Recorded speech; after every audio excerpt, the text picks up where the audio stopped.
नमस्कार बच्चों। आज हम पढ़ेंगे वैदिक काल के बारे में। बच्चे, जो ये मैंने नोट्स बनाए बहुत डिटेल के साथ बनाए, बहुत रुचिपूर्ण तरीके से मैंने पढ़ के ये सारे नोट्स बनाए।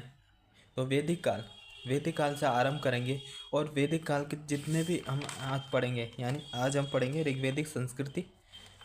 मैंने बच्चे ने डिटेल हाईलाइट भी करा, नहीं हेडिंग भी डाला है, क्योंकि इसमें ऋग्वेदिक संस्कृति है तो इसका मतलब ऋग्वेदिक संस्कृति किस प्रकार थी, यानी कैसी थी, उसके बारे में पढ़ेंगे। ठीक है, आगे चले।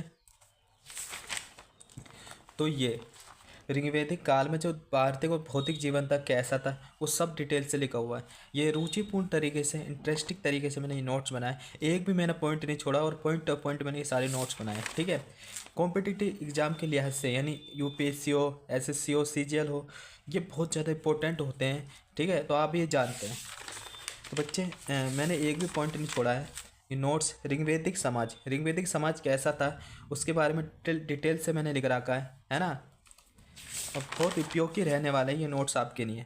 ठीक है, और खान पान, बहुपति विवाह था। ठीक है, खान पान कैसा था, है ना।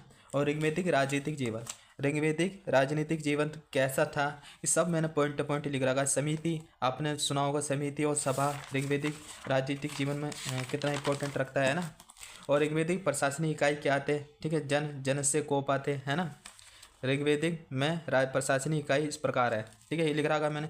युद्ध के कारण क्या हुआ करते थे वो भी मैंने डिटेल में लिख रखा है, पॉइंट टू पॉइंट लिख रखा है। एक भी पॉइंट इस नोट से आपसे छूटेगा नहीं। ठीक है, राजा का पद अधिकार क्या हुआ करता था, है ना, राजा का पद अधिकार।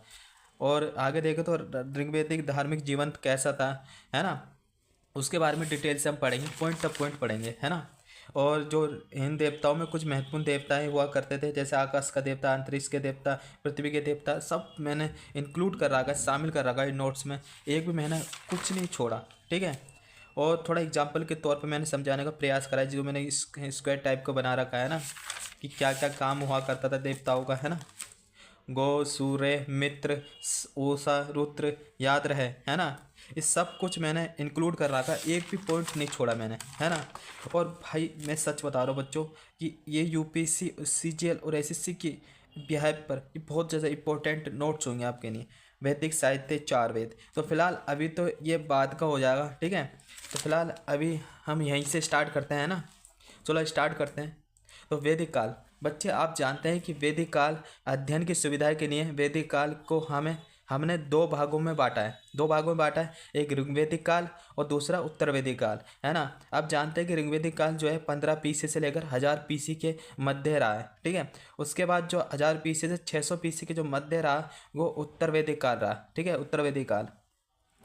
तो बच्चे, ऋग्वेदिक काल के विषय में समस्त जानकारी का स्रोत जो है हमें ऋग्वेद से मिलता है। ठीक है बच्चे, अब ऋग्वेदिक काल के बारे में जानकारी कहाँ से मिलेगी भाई, एक ऋग्वेद से तो मिलेगी। अर्थात ऋग्वेद साहित्य में जिस संस्कृति और रहन सहन का जानकारी प्राप्त होती है उसे हम ऋग्वेदिक संस्कृति कहते हैं। अब बात करते हैं उत्तर वैदिक काल में, है ना। उत्तर वैदिक काल का स्रोत हमें किस तीन वेदों से मिलता है, कौन सा, सामवेद, यजुर्वेद, अथर्ववेद, है ना, और ब्राह्मण ग्रंथ से हमें उत्तर वैदिक काल के विषय में मिलता है, जानकारी मिलती है। इन तीनों वेदों तथा ब्राह्मण ग्रंथ में जिस संस्कृति का अस्तित्व दिखाई देता है उसे हम उत्तर वैदिक संस्कृति कहते हैं। सिंपल है ना, समझ में आ रहा है ना। बहुत सरल भाषा में मैंने ये नोट्स बनाए। ठीक है बच्चे, एक चीज़ बता दूँ कि आपको थोड़ी त्रुटि मिलेगी, इसमें गलतियाँ मिलेगी, लेकिन ये मैंने बहुत मेहनत के साथ मैंने जल्दबाजी में ये बना दिया। ठीक है, देख लेना, एडजस्ट कर लेना। मेरे ख्याल से बहुत कम त्रुटि होगी, अगर होती है तो मैं सुधार कर दूंगा यहीं पर, है ना। ऋग्वेदिक काल में आर्य लोग, देखो याद रखना, ध्यान से सुनना। ऋग्वेदिक काल में बच्चे जो आर्य थे वो लोहे से परिचित नहीं थे।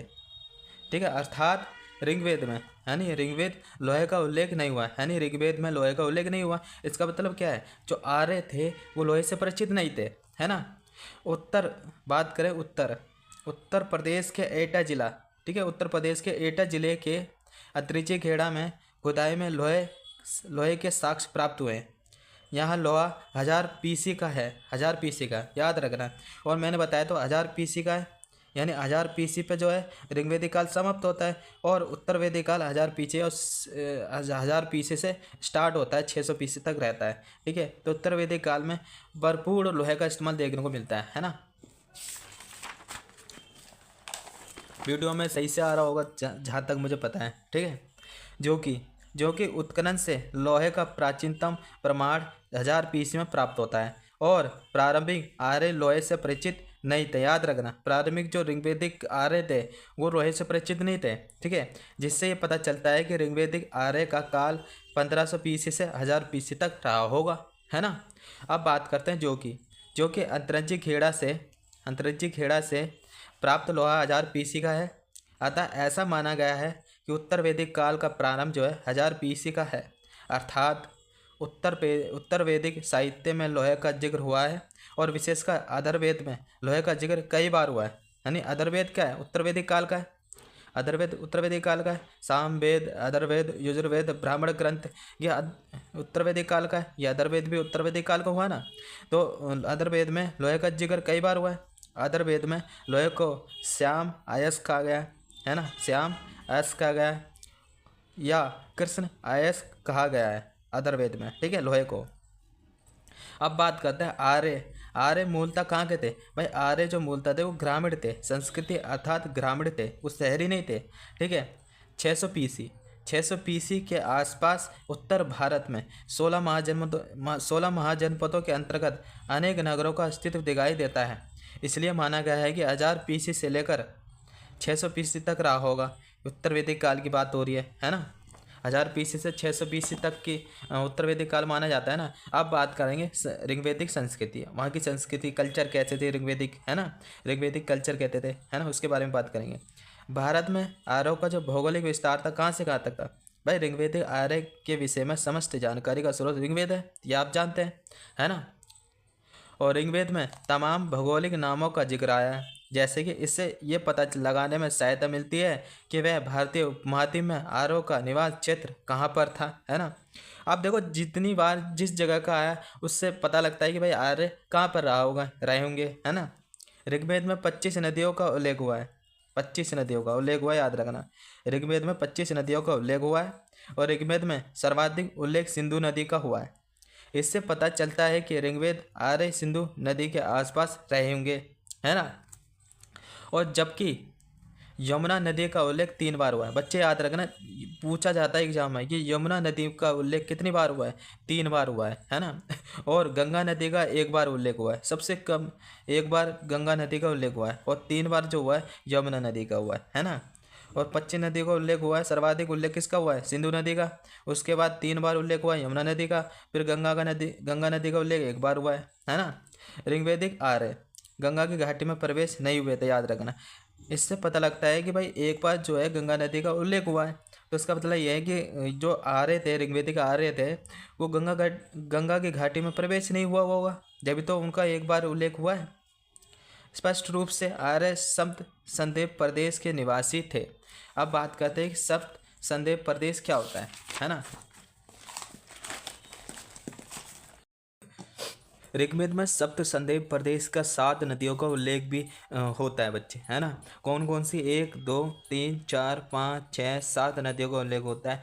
और झेलम नदी को एक विदस्ता नाम का शब्द उल्लेख मिलता है, ठीक है। ऋग्वेद में विदस्ता नाम का एक शब्द है, उसका उल्लेख मिलता है ऋग्वेद में, ठीक है, जिसको हम जोड़ते हैं झेलम नदी से, ठीक है। तो विदस्ता, झेलम, अस्कनी, चेनाब और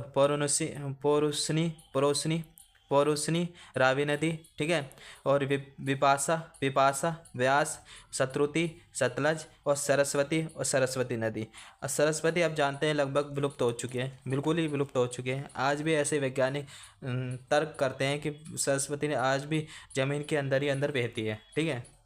तो ऋग्वेद में अफगानिस्तान में 4 नदियों का उल्लेख मिलता है, जैसे कि गुम्बा, ठीक है, काबुल नदी, करमू, कुर्रम, कोमती, कोमल, सुवाष्टु, स्वाद, ठीक है। इन 4 नदियों का ऋग्वेद में उल्लेख मिलता है। ये 4 नदी कहाँ की है, अफगानिस्तान की है, ठीक है। ऋग्वेद में मेरे बच्चे कश्मीर में, अर्थात कश्मीर की एक नदी है जिसका उल्लेख मिलता है, जिसका नाम क्या है, मरुतविरत नदी का नाम है, ठीक है, मरुतविरत। ऋग्वेद में इसका उल्लेख मिलता है, याद रखना है, हाईलाइट कर दिया है। तो ये जरूरी होता है कॉम्पिटिटिव एग्जाम के लिहाज से, ये जरूर पूछा जाता है कि कश्मीर की कौन सी नदी है जिसका ऋग्वेद में उल्लेख मिलता है ना। ऋग्वेद में हिमालय की एक चोटी है जिसे मुजवत मुझवत कहा जाता है, मुझवत का उल्लेख मिलता है ना। हिमालय की एक चोटी है, ठीक है, याद रखना। दोबारा दोबारा दोहरा रहा हूँ क्योंकि ये इंपॉर्टेंट हेडलाइन होती है और यहीं से कॉम्पिटिटिव एग्जाम से पूछा जाता है पॉइंट, है ना। मुझवत से आर्य सोमरस, मुझवत से क्या करते थे बच्चे, जो आर्य हुआ करते थे ना, अब आर्य हुआ करते थे, वो सोमरस बनाने के लिए सोम प्राप्त करते थे, अर्थात सोम एक जड़ी बूटी हुआ करती थी, एक पौधा हुआ करता था। उस सोमरस से क्या होता था, नशीले पदार्थ बनता था, इससे नशीली पदार्थ बनता था, है ना। सोमरस जिससे क्या होता है, नशीली पदार्थ बनता था। ऋग्वेद में आए भौगोलिक नामों से पता चलता है कि ऋग्वेदिक आर्यों का गतिविधियों का केंद्र अफगानिस्तान से लेकर भारत में गंगा नदी के पश्चिमी तट तक था, ठीक है। तो आर्य गंगा नदी के पूर्वी तट अर्थात गंगा नदी के घाटी में प्रवेश नहीं कर पाए थे, याद रखना। ये जरूर पूछा जाता है कि क्या आर्य गंगा नदी के तट पर प्रवेश कर पाए थे, नहीं कर पाए थे, तो बच्चे वो नहीं कर पाए थे, है ना। इसलिए गंगा नदी का एक बार उल्लेख मिलता है, अगर वो प्रवेश कर जाते तो सर्वाधिक बार उल्लेख मिलता है ना। ऋग्वेदिक आर्यों के लिए सबसे महत्वपूर्ण नदी जो है सिंधु नदी थी, इसलिए सबसे ज़्यादा सर्वाधिक बार जो उल्लेख मिलता है वो सिंधु नदी का उल्लेख मिलता है ना। लेकिन धार्मिक दृष्टि से सरस्वती नदी उनके लिए पवित्र मानी जाती थी, पवित्र नदी थी, है ना, मानी जाती थी। और वर्तमान में अब देखते हैं तो गंगा नदी सबसे पवित्र नदी मानी जाती है ना। उस समय जो ऋग्वेदिक काल में सबसे पवित्र नदी कौन सी थी, वो थी सरस्वती नदी, जो आज लगभग विलुप्त हो चुकी है, वो दिखाई भी नहीं देती, है ना। ऋग्वेद में सरस्वती नदी को नदी माँ यानी नदी की माँ कहा गया है, नदी की माँ, नदियों की माँ, है ना। अब बात करते हैं ऋग्वेदिक काल में आर्थिक और भौतिक जीवन, है ना। तो ऋग्वेदिक काल में कृषि की तुलना में पशुपालन का महत्व अधिक था, और ऋग्वेदिक आर्य भ्रमणशील थे, युद्धरत थे। बच्चे जो थे ना ऋग्वेदिक काल में जो थे, वो कृषि की तुलना यानी कृषि बहुत कम किया करते थे, ठीक है। जो उपज किया वो खा लेते थे, उन्हें कुछ जरूरत नहीं थी कृषि करने की, ठीक है, ना ही वो करते थे कृषि। वो सबसे ज़्यादा डिपेंड किस पे थे, सबसे ज़्यादा तो महत्व देते थे, वो पशुपालन को महत्व देते थे, है ना। ऋग्वेद आर्य जो थे भ्रमणशील थे, वो इधर उधर घूमते रहते थे, कबीले टाइप के थे वो, है ना, युद्धरत हुआ करते थे। उनके लिए दो पशु महत्वपूर्ण हुआ करते थे, एक गाय एक घोड़ा, ठीक है, उसके लिए वो लड़ाई करते थे, युद्ध करते थे, है ना। ऋग्वेद आर्य की दो महत्वपूर्ण विशेषता क्या थी, एक तो पशुचारण, दूसरा युद्ध करना, है ना। और युद्ध भी बच्चे किसके लिए होता था, पशुओं के लिए, घोड़े के लिए, है ना। जिसके पास जितनी पशु होती थी वो इतना अमीर हुआ करता था। ऋग्वेदिक काल में युद्ध का कारण गाय थी, है ना, गाय थी। ये ऋग्वेद में गाय शब्द का उल्लेख 176 बार हुआ है, 176 बार गाय शब्द का उल्लेख हुआ है, ये जरूर पूछा जाता है, ठीक है। गाय संपत्ति की इकाई थी, अर्थात संपत्ति की गणना गाय से ही की जाती थी। जितनी गाय की संख्या होगी जिसके पास, वो उतना बड़ा आदमी बनेगा, ठीक है। गाय संपत्ति की इकाई थी, मैंने बताया था, और संपत्ति की गणना जो है गाय से ही की जाती थी भाई। जिसके पास जितनी गाय होगी वो इतना बड़ा आदमी होगा, उसकी समाज में इतनी रिस्पेक्ट होगी। ऋग्वेद में संपत्ति को क्या कहा गया, ऋग्वेद में संपत्ति को प्रॉपर्टी को क्या कहा गया, राई, राई कहा गया, है ना। अर्थात ऋग्वेद काल राई का एक गाय थी। जितनी जिसके पास गाय उतनी उसके पास राई। गाय दक्षिण की पशु हुआ करती थी, समझी जाती थी। ऋग्वेद में युद्ध के प्राय के लिए कविष्टि, कविष्टि शब्द का उल्लेख हुआ है ना। कविष्टि का अर्थ होता है गाय की अन्वेषणा, गाय की खोज, है ना। बच्चे गाय की खोज होती थी। ऋग्वेद में गाय को अगन्या कहा गया है, यानी अगन्या का अर्थ होता है ना मानने योग्य, भाई गाय को मानना, मारोगे तो पाप चढ़ेगा, है ना। ऋग्वेद में एक पड़ी नामक व्यापारी का उल्लेख हुआ है, पड़ी। बच्चे पूछा जा रहा जरूर, ये बहुत पूछा गया था एक बार, SSC के एग्जाम में पूछा गया था कि भाई ऋग्वेद में एक पड़ी नामक शब्द जो पड़ी हुआ करते थे कौन हुआ करते थे ऋग्वेद में, तो पड़ी व्यापारी हुआ करते थे, ठीक है। तो पड़ी व्यापारी गाय के चोर हुआ करते थे, है ना, ये चोरी करते थे गाय की। व्यापारी तो थे, साथ में साथ ये क्या थे, गाय की चोरी करते थे। ऋग्वेद में बाघ और हाथी का उल्लेख नहीं हुआ है, बाघ और हाथी का उल्लेख नहीं हुआ, याद रखना। पूछ लिया जाता है कि मैंने ये क्वेश्चन इसलिए ऐड कर लिया कि पूछ लिया गया था एक बार, ठीक है। तो ऋग्वेद आर्य के लिए गाय के बाद दूसरी महत्वपूर्ण पशु जो थी घोड़ा थी। देखो बच्चे, गाय के पास जो सबसे महत्वपूर्ण जो पशु थी उनके लिए वो घोड़ा थी, है ना। घोड़े के लिए भी वो युद्ध करते थे और गाय के लिए भी वो युद्ध क्या करते थे। घोड़े के इसलिए करते थे कि घोड़े पे बैठ के सवारी करते थे और युद्ध जो है आसानी से कर सकते थे घोड़े पे बैठ कर, है ना। ऋग्वेद में गाय शब्द का प्रयोग 176 बार मैंने पीछे बता दिया कि दोबारा मैंने दोहरा दिया पॉइंट, है ना। ऋग्वेद में कृषि का धंधा कौन था, याद रखना। और ऋग्वेद में 24 श्लोकों में ही कृषि का उल्लेख हुआ है ना। बहुत कम लोग लगे रहते थे कृषि पे, इसलिए कृषि का धंधा जो था बहुत कोढ़ माना जाता था। ये ब्रह्मणशील थे भाई, ब्रह्मणशील। तो ऋग्वेद में कृषि के संबंध में कुछ शब्दों का उल्लेख हुआ है, वह इस प्रकार है। बच्चे, ऋग्वेद में उर्वरा भूमि का अर्थ है उपजाऊ भूमि, है ना। ऊसर भूमि को किले कहा गया है, याद रखना, ये सब कॉम्पिटिटिव एग्जाम के बहुत ज़्यादा इंपॉर्टेंट है ये शब्द, है ना। हल को लांगल कहा गया है, और ऋग्वेद में बेल को वृक कहा गया है ना। सगम और करिस शब्द का प्रयोग हुआ है खाद के लिए, है ना। खाद गोबर की खाद होती थी। उर्दर शब्द का इस्तेमाल होता है, दिखाई दे रहा है। उर्दर शब्द का इस्तेमाल होता है, जो कि अनाज नापने के लिए बर्तन हुआ करते थे, उर्दर, है ना। ऋग्वेद में बच्चे, ऋग्वेद में केवल एक ही अनाज यव का उल्लेख मिलता है ना। ध्यान से देखना कि यव नाम का एक उल्लेख मिलता है, अनाज एक ही अनाज मिलता है जिसका नाम यव होता है। और ऋग्वेद में चावल और गेहूँ का कोई उल्लेख नहीं मिलता। बच्चे यहीं से बच्चे कंफ्यूज हो जाते हैं कि गेहूँ और कुछ चावल का कोई उल्लेख नहीं मिलता। अब जानते हैं थोड़े उद्योग धंधे कैसे होते थे। तो सीमित शब्द ही मिलते हैं उद्योग धंधे से। ऋग्वेद में बड़े के ने दक्षिण दक्षिण शब्द का प्रयोग हुआ है, ये बहुत ज़्यादा इंपॉर्टेंट होता है। बड़े के ने दक्षिण शब्द का इस्तेमाल हुआ है। ऋग्वेद में कर्मार शब्द का प्रयोग हुआ है, धातु कर्मी हुआ करते थे, ठीक है।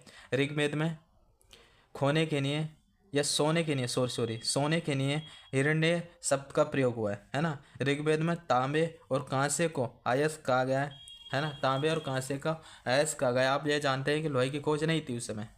है ना। ऋग्वेद में सिंधु नदी को हिरण्य कहा गया है, यानी ऋग्वेद में सिंधु नदी को हिरण्य इसने कहा गया है क्योंकि ऋग्वेद आर्य जो थे सिंधु नदी से सोना प्राप्त करते थे, इसलिए इस नदी को हिरण्य कहा गया है ना। बच्चे ये थोड़ा सा रह गया बस। इसे पढ़ने के बाद अगला टॉपिक जो स्टार्ट होता है वो ऋग्वेदिक समाज जो स्टार्ट होता है, ठीक है। तो इसे नेक्स्ट वीडियो में कवर करेंगे, नहीं बहुत लंबी वीडियो हो जाएगी, तो फिर आप बोर हो जाओगे, है ना। ऋग्वेद में लोहा और चांदी का उल्लेख नहीं हुआ, याद रखना, लोहा और चांदी का उल्लेख नहीं हुआ है। व्यापार कैसे हुआ करता था। ऋग्वेद आर्य जो है वस्तु विनिमय पर आधारित है। वस्तु विनिमय वो होता है जैसे कि वस्तु के बदले वस्तु लेना, जैसे कि अनाज के मैंने आपको अनाज दिया, आपने मुझे चावल दे दिया बदले में, तो वस्तु विनिमय। उस समय तो मुद्रा वगैरह की कोई व्यवस्था थी नहीं, तो ऋग्वेद आर्य जो थे वस्तु विनिमय पर आधारित है। व्यापार इस तरह होता था, है ना। ऋग्वेदिक काल में मुद्रा का प्रचलन नहीं था, जिस कारण व्यापार का अधिक महत्व नहीं था। जो भी व्यापार होता था वस्तु विनिमय पर होता था, है ना। वस्तु विनिमय के लिए खास तौर पर गाय का प्रयोग होता था। ऋग्वेदिक अर्थव्यवस्था ग्रामीण अर्थव्यवस्था हुआ करती थी। तो बच्चों, ऋग्वेद काल में पड़ी नामक एक व्यापारी का उल्लेख मिलता है। तो मैंने पीछे एक पड़ी नामक व्यापारी के बारे में बताया था, है ना। तो पड़ी नामक एक व्यापारी का उल्लेख मिलता है, और इससे काफ़ी डरते थे लोग। जो पड़ी नामक एक व्यापारी हुआ करते थे ना, इससे काफ़ी लोग डरते थे क्योंकि ये गाय की चोरी करता था।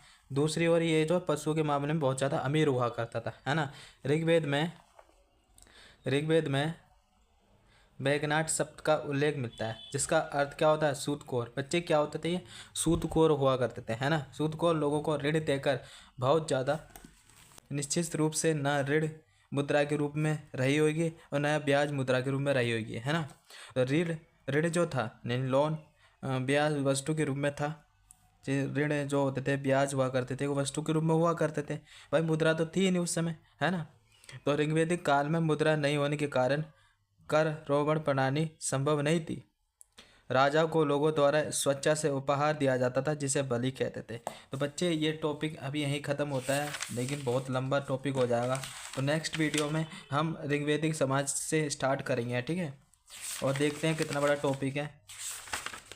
मैं इस वीडियो में इसलिए कवर नहीं कर रहा, इस पर बहुत लॉन्ग वीडियो हो जाएगी और आप बोर हो जाएंगे। तो ऋग्वेदिक राजनीतिक जीवन कवर करेंगे उस नेक्स्ट वीडियो में, और ऋग्वेदिक सामाजिक धार्मिक जीवन कवर करेंगे, ठीक है। इंपॉर्टेंट पॉइंट, कोई ऐसा कुछ ऐसे बेमतलब वाले पॉइंट नहीं लाया, ठीक है, जो एग्ज़ाम के लिहाज से बहुत ज़्यादा इंपॉर्टेंट है, ठीक है। धन्यवाद। यहीं तक मैंने वीडियो बनानी थी, फर्स्ट वीडियो। नेक्स्ट वीडियो में वहीं से ऋग्वेदिक समाज से स्टार्ट करूँगा, ठीक है तो पार्ट इसी का ही, लेकिन नेक्स्ट वीडियो जैसे पार्ट 1 वीडियो और पार्ट 2 वीडियो आएगी। और आपको अगर ये नोट्स चाहिए ठीक है। तो मैं PDF बनाकर सेंड कर दूंगा, आपको कमेंट में बोलना पड़ेगा, ठीक है। तो धन्यवाद। इस वीडियो को सब्सक्राइब करना इस चैनल को, और लाइक, और इस वीडियो को ज़्यादा से ज़्यादा शेयर करना है उन बच्चों को जिनको ज़रूरत है, ठीक है। धन्यवाद।